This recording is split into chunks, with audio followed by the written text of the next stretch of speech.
I am Pritika Jain. Welcome to my YouTube channel Adhigam hub. कैसे हैं guys आप लोग? आई होप आप बहुत अच्छे होंगे, स्वस्थ होंगे और स्टडी भी आपकी बहुत शानदार चल रही होगी। तो आज जो हम टॉपिक है वो लास्ट टॉपिक हमारा चल रहा था इंटेलिजेंस थ्योरीज, उसे ही कंटिन्यू करने वाले हैं। लास्ट वीडियो में मैंने अबाउट 14 थ्योरीज इंटेलिजेंसी की मैंने पढ़ाई और आज दो जो थ्योरी हमारी रह गई थी, एक तो है मल्टीपल इंटेलिजेंस और एक है 3 डायमेंशियल इंटेलिजेंस। इनके बारे में जानेंगे। ये बहुत ही महत्वपूर्ण थ्योरीज हैं और महत्वपूर्ण बात ये कि अगर आपने मेरे चैनल को सब्सक्राइब नहीं किया है तो प्लीज़ सब्सक्राइब कर लीजिए ताकि आने वाली वीडियो के नोटिफिकेशन आपको मिलते रहें। और अगर वीडियो पसंद आए तो लाइक और कमेंट करके जाइएगा। आइए स्टार्ट करते हैं। तो जो हमारी थ्योरी है बहुबुद्धि सिद्धांत यानी मल्टीपल इंटेलिजेंस, ये जो थी थ्योरी वो दी हार्वर्ड गार्डनर ने ये थ्योरी दी थी। और ये जो थ्योरी दी वो दी गई 1983 में। 1983 में इस सिद्धांत का प्रतिपादन हुआ था और किन्होंने किया? गार्डनर नाम के विद्वान ने इस थ्योरी को पेश किया था। अब जो गार्डनर थे इन्होंने बताया कि जो व्यक्ति होता है उसमें 7 तरह की बुद्धि पाई जाती है। बाद में 1998 में इन्होंने संशोधन किया और एक बुद्धि को और बढ़ा दिया और 2000 में फिर इन्होंने संशोधन किया और एक बुद्धि को बढ़ा दिया। इस तरीके से 9 तरह की बुद्धि इन्होंने बताई और जो शुरुआत में दी वो थी कितनी? 7 बुद्धि और 98 में इन्होंने संशोधन करके 8 बताया। तो अभी हम पहले वो 8 देखते हैं और जो नवी 2000 में ऐड हुई है उसको भी समझेंगे। इनका मानना था कि एक व्यक्ति में अलग अलग तरीके की बुद्धि पाई जाती है। इन्होंने कहा कि एक व्यक्ति में कोई एक तरह की बुद्धि नहीं, अलग अलग विलक्षण योग्यताएं। सीटेट में क्वेश्चन भी आया था कि जो ये गार्डनर है इनका जो सिद्धांत है उसमें किस तरीके की मतलब योग्यताओं के बारे में बात की गई है, तो वो है विलक्षण योग्यताएं। विलक्षण कैसी? यानी विभिन्न विलक्षण योग्यताएं। किसी भी एक यानी कोई भी जो एक बुद्धि है उसका दूसरी बुद्धि पर कोई प्रभाव नहीं पड़ता है, सब आपस में अलग अलग है, सबका अपना अपना काम है। तो देखते हैं कि जो इन्होंने बुद्धि बताई उनमें कौन कौन सी है। तो उनमें आती है पहली शाब्दिक या भाषाई बुद्धि। शाब्दिक या भाषाई बुद्धि जिसे हम कह सकते हैं लिंग्विस्टिक इंटेलिजेंस या फिर वर्बल या फिर लिंग्विस्टिक इंटेलिजेंस। जो ये लिंग्विस्टिक इंटेलिजेंस होता है ये क्या होता है? तो जो ये भाषाई बुद्धि होती है इसमें ये होता है कि ऐसे लोग जिनको शब्दों और भाषाओं के बोध का बहुत ज्ञान हो या फिर जो शब्द या जो भाषा है उसके बोध की क्षमता उनमें हो, तो ऐसे लोगों में पाई जाती है भाषाई बुद्धि यानी लिंग्विस्टिक बुद्धि।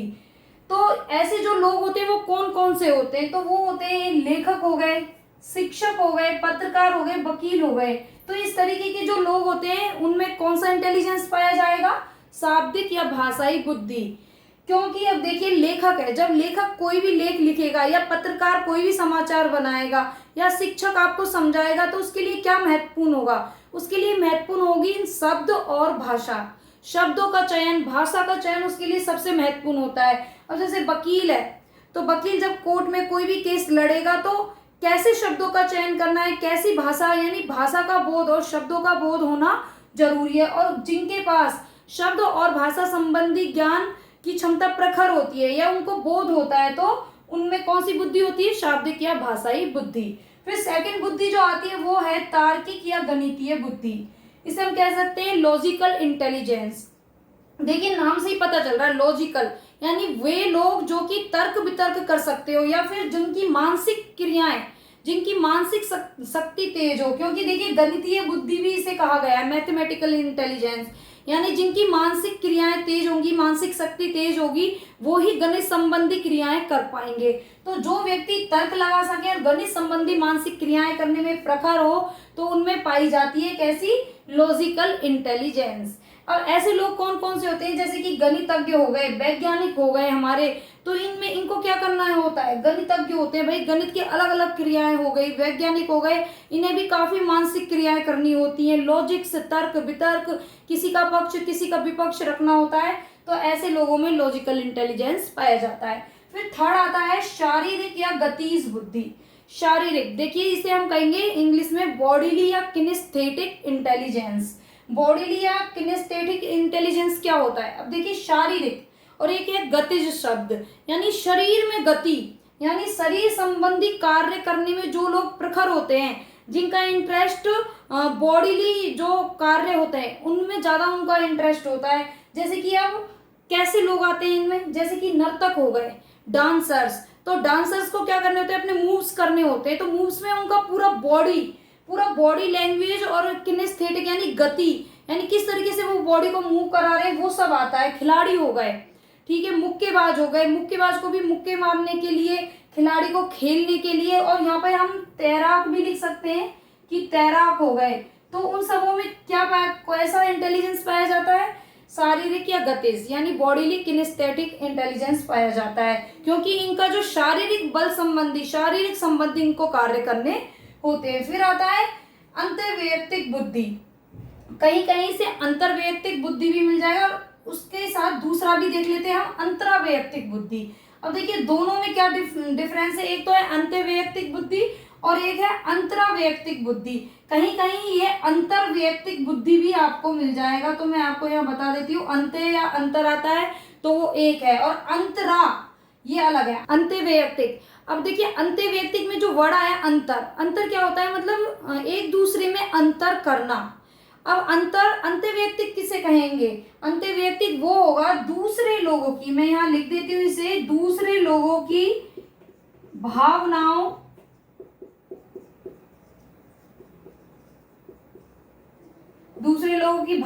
को जानना। क्या होगा, अंतर्वैयक्तिक यानी दूसरे लोगों की भावना हो गई, उनके इमोशंस हो गए, उनके फीलिंग्स हो गई, कह सकते हैं उनकी मतलब व्यवहार हो गया, उसके बारे में जानना और उसके अनुरूप क्रिया करना। दूसरे लोगों की भावना व्यवहार को जानकर उनके अनुरूप क्रिया करना कहलाता है क्या, अंतर्वैयक्तिक बुद्धि। अब इसमें कैसे लोग आते हैं, राजनेता हो गए, चिकित्सक हो गए, ये सब इनमें कौन सा इंटेलिजेंस पाया जाता है, इंटरपर्सनल अंतर्वैयक्तिक बुद्धि। अब देखिए राजनेता हो गए, वो क्या करते हैं, वो देखते हैं कि जो प्रजा है यानी जो लोग है, जनता को क्या चाहिए उसी के अनुरूप वो कार्य करते हैं। चिकित्सक भी क्या, दूसरे के रोग के अनुरूप ही तो अपना इलाज बताता है।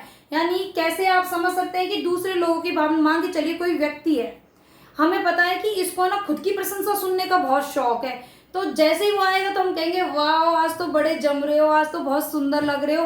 तो क्या हमें पता है कि इसको प्रशंसा सुनना बहुत पसंद है और हमें उसके व्यवहार के बारे में पता है, तो उसी के अनुरूप अगर हम क्रिया करते हैं तो वहां पर कौन सा इंटेलिजेंस काम आता है, अंतर्वैयक्तिक बुद्धि यानी अंतर्वैयक्तिक बुद्धि, इंटरपर्सनल इंटेलिजेंस वहां पर काम आता है। अब बात आती है अंतरावैयक्तिक, इसको इंग्लिश में बोलते हैं इंट्रापर्सनल, वो था इंटरपर्सनल और इसे कहते हैं इंट्रापर्सनल यानी अंतरावैयक्तिक बुद्धि। अंतरावैयक्तिक बुद्धि क्या होता है, स्वयं के, कह सकते हैं हम स्वयं की क्षमता,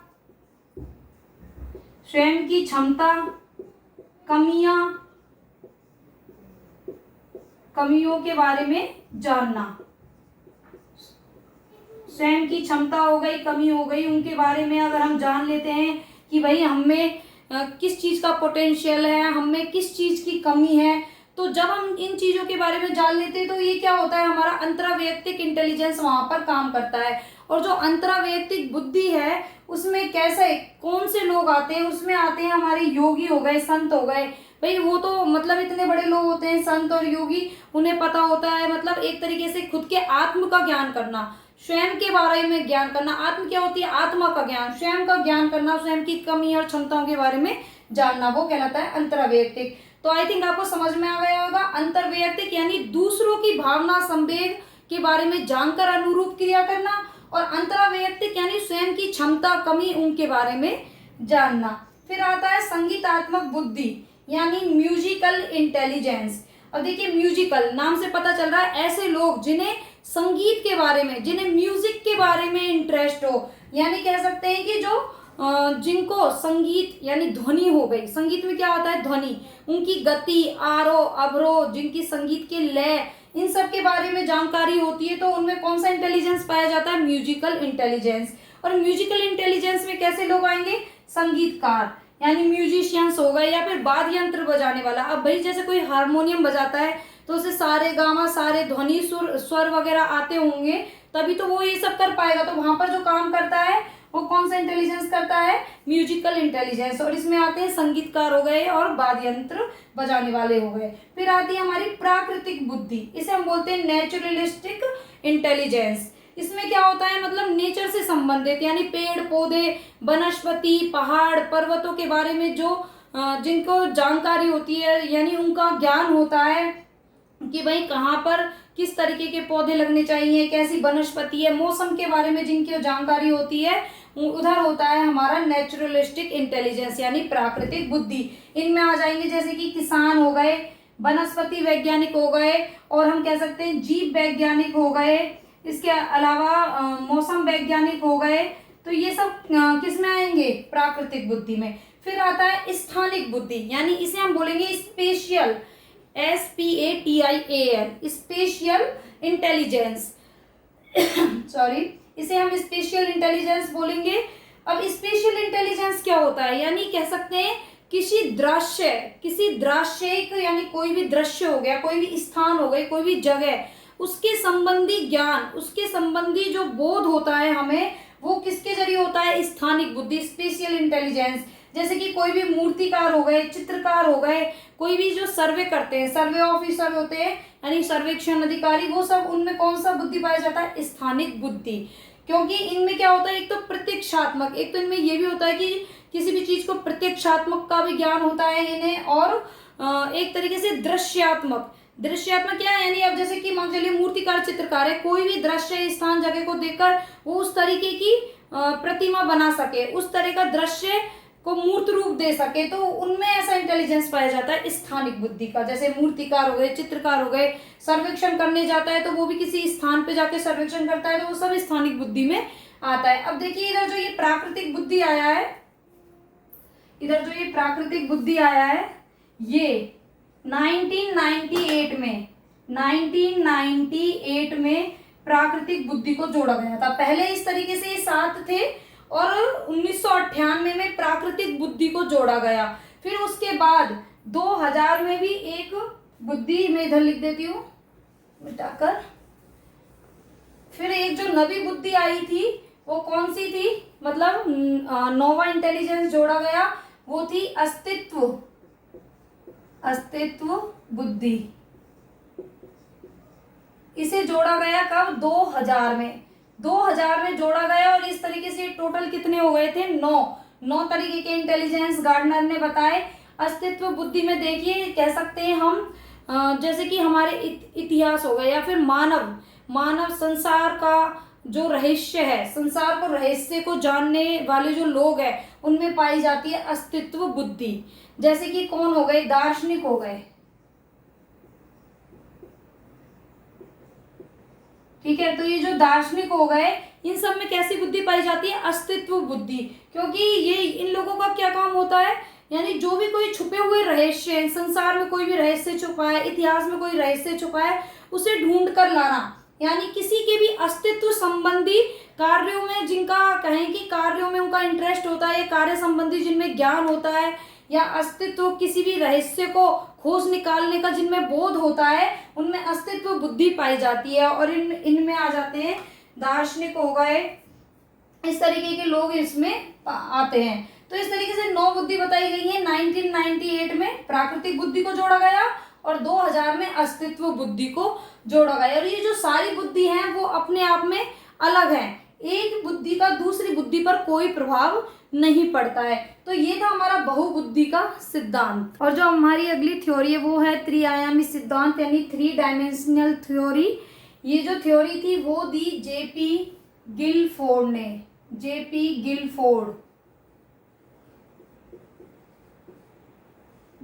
गिलफोर्ड के द्वारा ये सिद्धांत दिया गया। और इस सिद्धांत का प्रतिपादन कब हुआ, तो इस सिद्धांत का प्रतिपादन हुआ 1967 में, 1967 यानी 1967 में ये थ्योरी गिलफोर्ड ने दी थी। एक तरीके से इन्होंने बुद्धि का एक मॉडल बताया था, यानी बुद्धि की संरचना बताई थी। और फिर अब दूसरी जो बात आती है वो ये है कि ये जो सिद्धांत है इसको अलग अलग नामों से जाना जाता है, जिनमें है बुद्धि का संरचनावादी सिद्धांत, बुद्धि का त्रिविमीय सिद्धांत, बुद्धि का प्रतिरूप सिद्धांत, और एक 3D थ्योरी। 3D यानी 3 डायमेंशनल, यानी डायमेंशनल क्या होता है, बीमाएं, जिसे हम त्रिविमीय या त्रिआयामी कह सकते हैं, यानी किसी चीज के 3 आयाम या 3 बीमाएं, इसे कहा गया 3D थ्योरी। इन्होंने क्या किया था, एक पूरा बुद्धि का मॉडल प्रस्तुत किया जिसमें 3 बीमाएं, उसकी 3 बीमाएं या 3 आयाम बताए। अब इसकी 3 बीमाएं कौन कौन सी हैं उनको जानेंगे हम, जिसमें फर्स्ट आती है विषय वस्तु, जिसको हम क्या कहेंगे, कंटेंट। कंटेंट एक तरीके से पहले हम जानेंगे कि विषय वस्तु क्या होती है, कंटेंट क्या होता है, यानी कोई भी समस्या के समाधान के लिए जो हमें सामग्री चाहिए, विषय वस्तु चाहिए, कंटेंट चाहिए, तो वो क्या होता है हमारा विषय वस्तु यानी कंटेंट। पहला आयाम ये था, एक तरीके से इसे हम कह सकते हैं कोई भी प्रॉब्लम यानी समस्या जो होती है वो क्या होती है, हमारी विषय वस्तु होती है।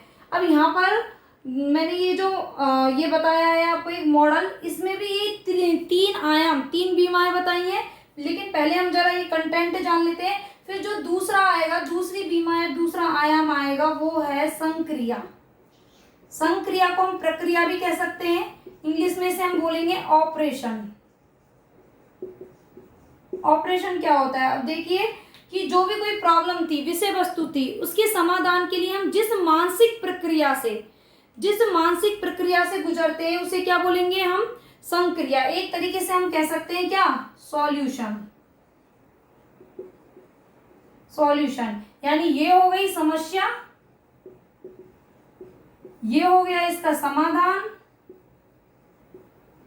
अब थर्ड जो आएगा वो क्या होगा, थर्ड होगा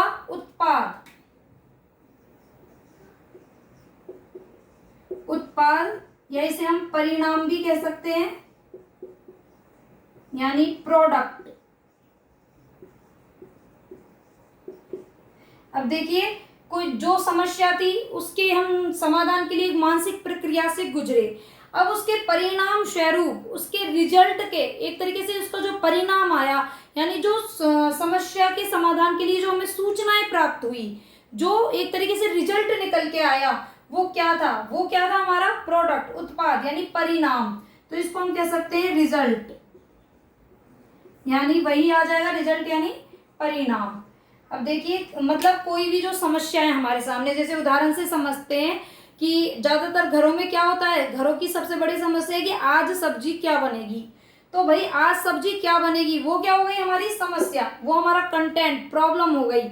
फिर हम सोचते हैं कि भाई आज क्या बनाए, सोचते हैं, विचारते हैं और हम फाइनल डिसाइड करते हैं कि चलो आज आलू की सब्जी बनाएंगे। ठीक है, तो वो क्या हो गई संक्रिया, ऑपरेशन, यानी हमने एक सॉल्यूशन निकाल लिया कि आज आलू की सब्जी बनेगी। फिर जब हम आलू की सब्जी बना लेते हैं तो वो क्या हो जाता है हमारा रिजल्ट, परिणाम निकल के आता है कि भाई हमारी समस्या थी सब्जी क्या बनेगी, इधर हमने डिसाइड किया आलू की सब्जी बनेगी और इधर हमने आलू की सब्जी बना ली, तो डेट इज कॉल्ड रिजल्ट, यानी परिणाम आ गया एक तरीके से। तो कह सकते हैं कोई भी समस्या विषय वस्तु होगी, उसका समाधान संक्रिया होगी और जो लास्ट में जो रिजल्ट आएगा वो उत्पाद या परिणाम होगा। तो ये तो थी 3 बीमाएं, यानी 3 बीमा या 3 आयाम बुद्धि के हम इन्हें कह सकते हैं, जो कि गिलफोर्ड ने दिए। अब इन 3 बीमाओं के अंदर उन्होंने छोटे छोटे खंड बांटे। सबसे पहले ये जो मॉडल दिया था इन्होंने पूरा इंटेलिजेंसी का, इसको देखते हैं हम। सबसे पहले जो ये वाली जो बीमा दी, ये जो आप देख रहे हैं ये वाला पार्ट, ये जो बीमा थी ये इन्होंने बताई क्या, हमारा प्रोडक्ट क्या, एक तरीके से विषय वस्तु इसको बताया गया, विषय वस्तु, या फिर हम इसे अलग कलर से कर देते हैं थोड़ा ताकि दिखेगा अलग। विषय वस्तु यानी प्रोडक्ट, ये जो प्रोडक्ट बताया ये वाला हिस्सा। फिर जो दूसरा जो ये था ये वाला हिस्सा जो आप देख रहे हैं इस तरीके से, एक ये जो दिख रहा है पूरा, इसको क्या बताया, इसको बताया संक्रिया। क्या बताया, संक्रिया यानी ऑपरेशन। और जो ये वाला हिस्सा आप देख रहे हैं तीसरा, ये पूरी बीमा है, इसको तीसरी बीमा बताई, यानी इसको बताया गया क्या, परिणाम, रिजल्ट, इसको बताया गया रिजल्ट। इस तरीके से उन्होंने पूरा एक मॉडल बनाया जिसमें 3 बीमाएं बताई, प्रोडक्ट, ऑपरेशन और प्रोडक्ट यानी उत्पाद या परिणाम बताया गया। अब देखिए इनमें खंड बांटे गए विषय वस्तु में इन्होंने 4 प्रकार के खंड बताए, आकृतिक, शाब्दिक, सांकेतिक और व्यवहारिक। कितने? 4 बताए विषय वस्तु में। ठीक है, फिर संक्रिया में इन्होंने इस तरीके से, ये आप 5 ब्लॉक दिख रहे होंगे, 5 खंड बताए, संज्ञान, स्मरण, अभिसारी चिंतन, अपसारी चिंतन और मूल्यांकन। इस तरीके से ये कितने? 5 बताए इन्होंने संक्रिया के खंड।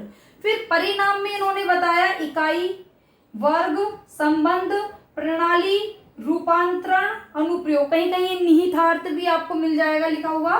तो इस तरीके से परिणाम में इन्होंने 6 बताए और इन्होंने एक कह सकते हैं कि सूत्र टाइप में, मतलब एक खंड, कितने खंड मतलब बुद्धि के कितने खंड बताए। तो इस तरीके से इन्होंने एक फॉर्मूला बताया, जैसे हम यहाँ लिख देते हैं कि आई बराबर में सबसे पहले क्या आएगा हमारा? प्रोडक्ट कितना है?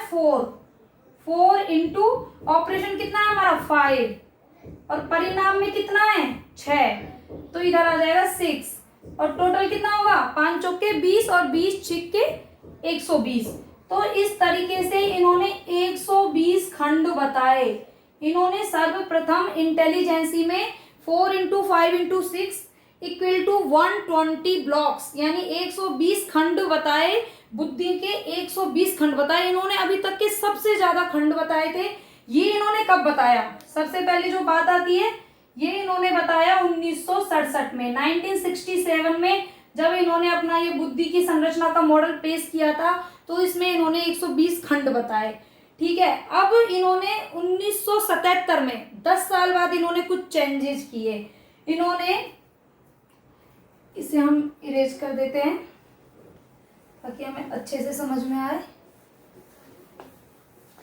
अब देखिए 1977 में इन्होंने चेंज किए और 1977 में इन्होंने जो बताया वो बताया कितना?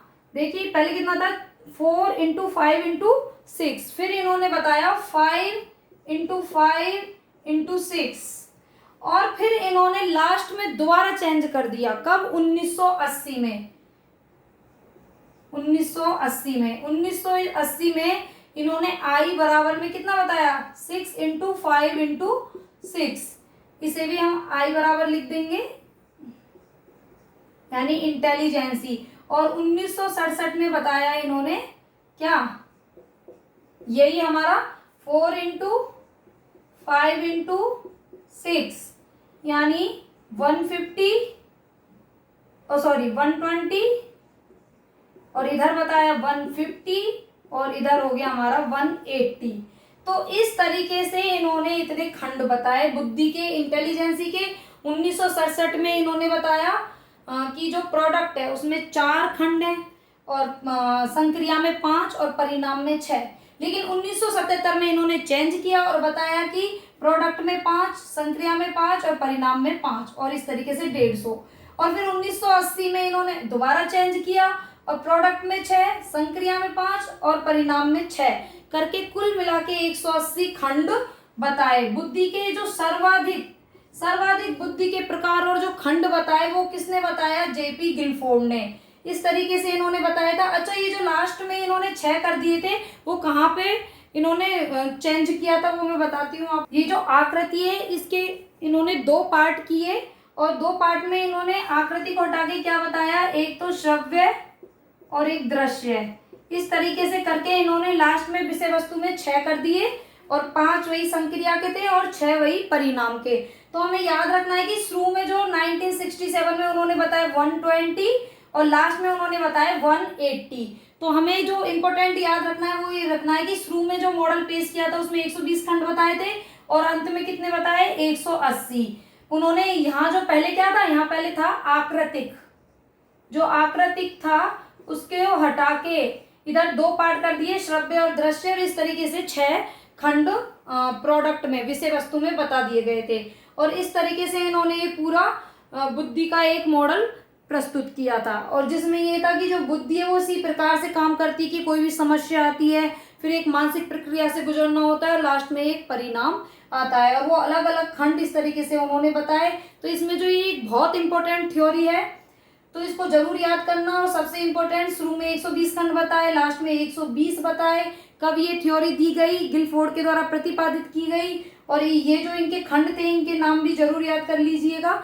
और इस तरीके से हमारी जो पूरी इंटेलिजेंस की थ्योरीज कंप्लीट होती हैं, जिसमें हमने आज बहुबुद्धि सिद्धांत, मल्टीपल इंटेलिजेंस और ये त्रिआयामी सिद्धांत पढ़ा। दोनों ही बहुत महत्वपूर्ण सिद्धांत और इनसे काफ़ी सारे क्वेश्चंस आए हुए भी हैं। तो इसे अच्छे से आई होप आपको समझ में आ गया होगा, डाउट भी क्लियर हो गए होंगे। और प्लीज़ ज़्यादा से ज़्यादा लाइक शेयर सब्सक्राइब करें, बेल आइकन को दबा के रखें ताकि आने वाले नोटिफिकेशन आपको मिलते रहें। Thank you.